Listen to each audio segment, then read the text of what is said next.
Hello guys, dito na naman tayo magtatanim. Ouch. Ayan, naalala nyo nakaraan yung nilagay kong mga tanim sa storage. Ayan, ito na sila oh. Ayan, yung iba namatay, ito lang yung nabuhay. Ayan, sila lang yung mga survivor. So, ililipat ko sila dito. Medyo basa siya, no? Ito yung peel ng banana. Isa na lang kasi yung natira peel ng banana. Yan, dito sinama ko. At may eggshells dito, nahalo ko na. Hindi ko na video, nakalimutan ko kasi. Pero ito lang. Mix ko lang siya dito. Yan pa, nakikita ko yung eggshells.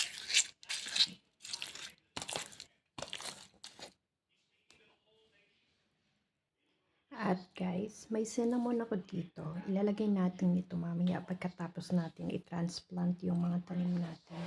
Ito yung ibang kong tanim. Dito ko yan lagay dito sa loob ng bahay. Sa loob ko ng bahay na ano ko na siya na nalagay ko siya yung parang pagkatapos ko magluto. Pinagtutusok-tusok ko lang. At saka guys, may isang apple akong nabuhay. Isa lang. Apple yan. Yan. Tapos yung avocado ko pa, ewan parang hindi mabubuhay. Pero subukan natin. At saka ito yung yung malunggay. May mga nabuhay din. Sa dami-dami kong tinanim, sa dito na sa plastic na pot na to, na jelly gelatin, yung laman nito. Ito pa yung nabuhay sa dami-dami kong tinanim. Lahat na nilagay ko dito nabuhay. Lahat. Ayan. Kaya ayoko siyang galawin muna hanggang lumabas yung mga dahon niya bago i-transplant. Ayan. Sige, transplant natin. Ayan guys, na-prepare ko na yung pagtataniman. Ililipat ko na lang dito yung basa siya. Kasi madali siyang haluin. At saka gusto nilang basa. Matutuyo siya. Hindi para ilang araw siyang hindi madiligan.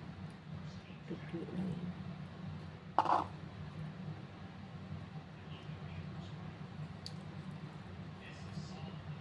Sobrang basa.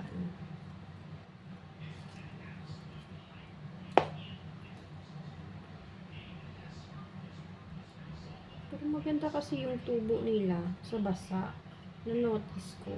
Kaya yan. So, binabad ko siya talaga sa basa. Alam mo, mahilig talaga ako mag-eksperimento. Pag namamatay siya, edi sunod, anuhin ko naman. Baguhin ko naman yung strategy ko. Hindi ko na sila itatanim sa sobrang basa. Yun lang naman eh. Life is a learning process.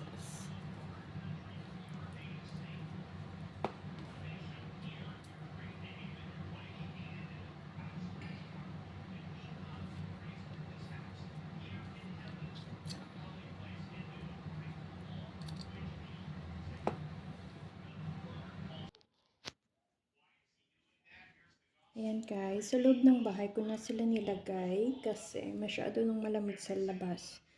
Nagsisipagmatayan na yung mga halaman doon.